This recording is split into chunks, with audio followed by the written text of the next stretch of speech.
प्रिय मित्रों, आज कुछ चर्चा नव संवत्सर वर्ष के ऊपर। इसे बहुत लोग हिंदू नव वर्ष के नाम से मनाते हैं, कुछ लोग मानवीय नव वर्ष के नाम से मनाते हैं और कुछ भारतीय नव वर्ष कहते हैं। ये जो आज की तारीख है 2 अप्रैल की, इस दिन मनाया जा रहा है इस वर्ष 2022 में। इसकी अलग अलग मनाने की अलग अलग कारण हैं, लेकिन हम कुछ बातों को ऐसी जरा चर्चा करें जो आज के तारीख में या आज के जमाने में आप इनका प्रत्यक्ष प्रमाण देख सकते हैं या वैज्ञानिक सिद्धांत देख सकते हैं। कहने को तो आपको यह भी कहा जा रहा है कि ये पृथ्वी का जन्म हुए 1,97,38,13,122 साल हो चुके हैं और मानव की उत्पत्ति 1,96,08,53,122 वर्ष पहले इसी दिन हुए थे। ये दोनों काम इसी दिन हुए, ऐसा कहा जाता है। उसके बाद आप कह सकते हैं कि आप कहते हैं कि भगवान राम का राज्याभिषेक भी इसी दिन हुआ था, महाराज युधिष्ठिर का राज्याभिषेक भी इसी दिन हुआ था।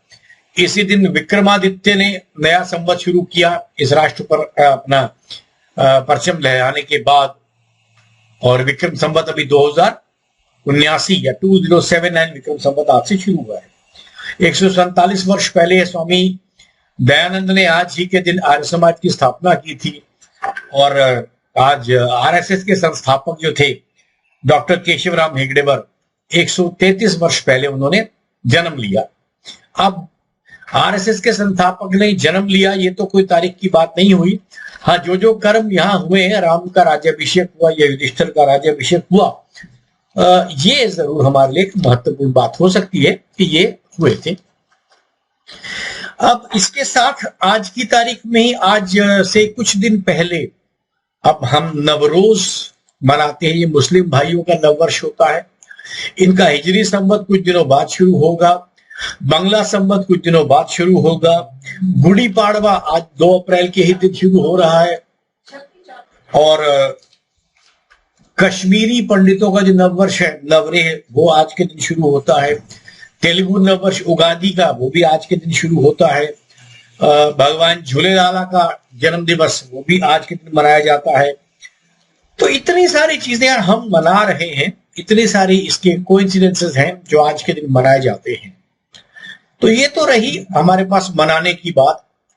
अब ये नया वर्ष जो कहते हैं वो क्यों कहते हैं, जरा इस पर हमारी चर्चा हो। तो आप समझिए कि नया साल मतलब जो भी साल की परिकल्पना है या एक वर्ष की परिकल्पना है, वो है कि पृथ्वी जो है सूर्य के आसपास 365-366 दिनों में परिक्रमा करती है, पूरी परिक्रमा उसकी होती है और उसको हमने 12 भागों में बांट रखा है। अब ये जो वर्ष की परिकल्पना है ये 3 प्रकार से है। एक तो सौर वर्ष के लिहाज से है कि सूरज के आसपास जो धरती घूमती है, जिसके लिहाज से आप ग्रेगोरियन या आज की तारीख का जो अंग्रेजी कैलेंडर है वो भी उसी वक्त होता है। फिर हमारे पास एक चंद्र वर्ष आता है जो चांद की गति के साथ है। आपको पता है चांद की गति जो है वो 27, 28, 29 दिन की चांद का परिक्रमा इसके धरती के अक्रॉस है, धरती के आसपास है। और ये चांद का जो महीना है वो 11 घंटे और कुछ समय सौर महीने से छोटा होता है। इसलिए आप कुछ समय बाद आप एक चंद्रवर्ष, जिसको अधिमास कहा जाता है, वो चंद्रवर्ष में डाल दिया जाता है। उसी प्रकार हमारी संस्कृति के लिहाज से नक्षत्रों का भी वर्ष होता है। जब पृथ्वी अलग अलग जगह पे होती है तो तारों की अलग अलग आकृतियां बनती है। आपको शायद बहुत से लोगों को जानकारी नहीं होगी, ये जो हम लोग आप कहते हैं ना अंग्रेजी में, आपके ये जो सैजिटेरियस है या कैप्रिकॉर्न है, इसकी जो बनाई जाती है, मेष राशि है, मीन राशि है, जो ये राशियां बनाई गई हैं, ये इनके अंदर जो आकृति बनी है वो आकृति क्या होती है? दरअसल उस महीने तारों की वो आकृति होती है जिससे वो बनाया जाता है। मतलब आकृति तारों की इस प्रकार की है, इस प्रकार से वो एक सिंबल बना दिया गया कि ये वो वाला महीना है। सूरज के लिहाज से सूरज दक्षिणायन से उत्तरायण की तरफ जाता है, वो मकर संक्रांति जब आपने पढ़ा है वो समय होता है जनवरी में।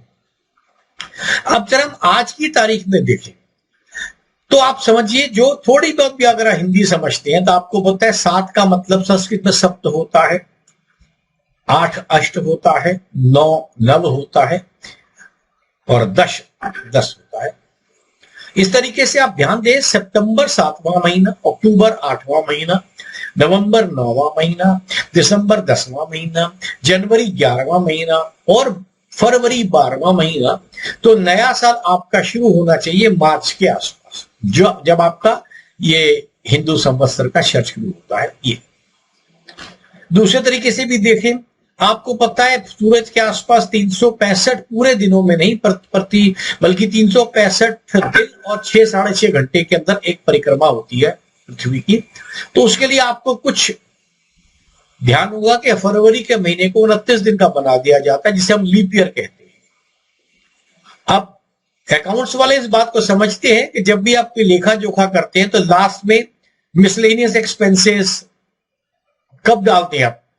उस सारे खाते होने के बाद। इसीलिए मिसलेनियस एक्सपेंसेस की तरह आपके पास जनवरी में फरवरी में एक महीना और डाल दिया, वो है, तो वो उसमें डाल दिया। तो इसी लिहाज से भी आपका जो है फरवरी आखिरी महीना पड़ता है। और बहुत से महीने, जो बहुत से वर्ष मैंने आपको बताया, हिजरी संवत हो गया, बंगला संवत हो गया, मुसलमानों का संवत ये हो गया, और नवरोज हो गया, नवरेह कश्मीरी पंडितों का हो गया, उगाड़ी हो गया, गुड़ी पाड़वा हो गया महाराष्ट्र का, ये सारे नववर्ष भी अभी शुरू हो रहे हैं। तो ये तो रही ऋतु के लिहाज से या जिस तरह सालों को बांटा गया, लेकिन इसको कुछ वैज्ञानिक तरीकों से जो हम जोड़ सकते हैं। देखिए, हमारे पास ये व्रत जो है, ये जो इस समय जो समय बदलता है, ये ऋतु बदलती है, उस समय आपने बदला। तो आप ये देखिए कि पूरी दुनिया का जो फाइनेंशियल ईयर है वो मार्च में खत्म होता है।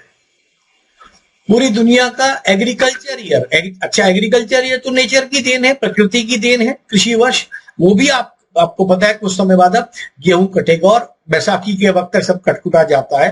तो ये समय होता है जिस समय फसलें हमारी पकती हैं, फसलें इस समय बनाई जाती है। तो कृषि के लिहाज से भी ये नया साल होता है। आपको याद है पंजाब में बैसाखी मनाया जाता है। तो एग्रीकल्चर ईयर पूरी दुनिया का ये, फाइनेंशियल ईयर पूरी दुनिया का ये। अच्छा, उसके अलावा आप देखिए एजुकेशनल ईयर भी यही है। पूरे दुनिया के अंदर मार्च अप्रैल के अंदर आप देखिए नया वो शुरू होता है।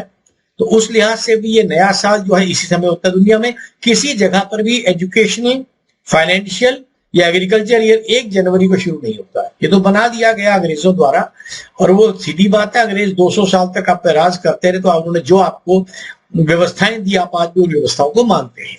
हमारे मानसिक रूप से गुलामी का वो प्रतीक है।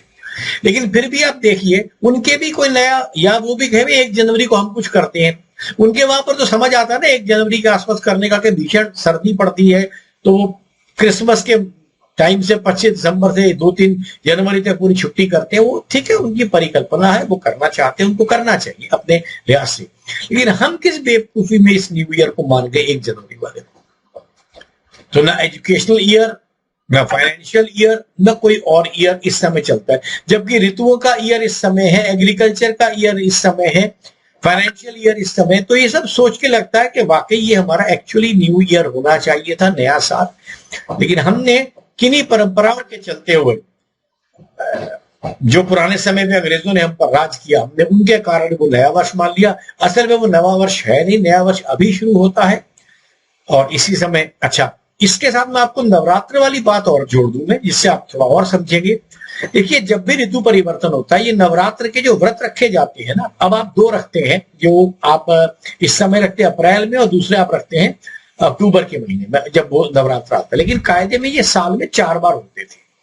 और ये कब होते थे? एक होते थे जब भी आपके पास गर्मी शुरू हुई, फिर जब बरसात शुरू हुई, फिर जब बरसात की समाप्ति के बाद जब आपके पास दूसरा सर्दी शुरू होती है, फिर आप उसको तब करते हैं, और फिर सर्दी के बाद दोबारा इस वक्त करते हैं। तो ये लगभग हर 3 महीने बाद ये होते थे। अब ये उसमें से 2 उड़ गए हैं और 2 ही मेन रह गए हैं जो आप अब मानते हैं। और इसके पीछे का वैज्ञानिक तथ्य ये था कि जब भी ऋतु बदलती है, आपका खान पान बदलता है, क्योंकि खान पान कृषि पर आधारित था हमारा शुरू से। जो फसलें होंगी अब वही खाएंगे ना। आजकल तो प्रिजर्वेशन का जमाना आ गया, पुरानी चीजें प्रिजर्व करके रखते हैं, बीमार भी उसी लिए बनते हैं, लेकिन प्रकृति ने जो आपको जो दिया है आपने वही खाना है। तो हर बार ये कुछ दिनों का व्रत या उपवास होता था कि पुरानी डाइट या पुराना भोजन आपके शरीर से किसी प्रकार निकल जाए, और इन दिनों आप हल्का भोजन करें और शरीर को नए भोजन के लिए तैयार करें। ये अगर साल में 4 बार लोग करते रहते तो मेरे ख्याल से बीमारियां भी आपके पास बहुत कम आती, जो खाने की वजह से है। ये बात दूसरी, आज विषैला खाना है, बीमारियां बढ़ गई उसकी वजह से भी, लेकिन कम से कम हम व्रत के द्वारा अपने शरीर को लाइट रख करके नए ऋतु में हमारे शरीर को कुछ और खाना। देखिए, आप आयुर्वेद के लिहाज से देखिए, गर्मियों में कुछ खाना वर्जित है। अब देखिए, तरबूज गर्मियों में आता है, वो गर्मी को हटाता है। खरबूजा गर्मियों में आता है, वो गर्मियों को हटाता है। बरसात के आसपास आपके पास, बरसात से थोड़ा पहले आम आ जाता है। ये ऋतु ने वो फल दिए। हाँ, आप आज की तारीख में, आप क्योंकि आपके पास कोल्ड स्टोरेज का जमाना है, आप साल भर तरबूज खा सकते हैं, जरूर खाइए, लेकिन वो स्वास्थ्य में उतना योगदान नहीं देंगे जब अपने समय पर देंगे। खरबूजा अपने समय पर योगदान देगा। तो जो जो जिस सीजन के फल हैं वो उसी सीजन में आपको अधिक योगदान देंगे, और यही से को जोड़ते हुए, चिकित्सा को जोड़ते हुए ये नववर्ष आप समझिए, इस प्रकार से नया वर्ष मनाया जाता है। बाकी बातें मैंने इस लेख में लिख दी है, जिसको आप डिटेल में पढ़ भी सकते हैं इस लेख के साथ। धन्यवाद।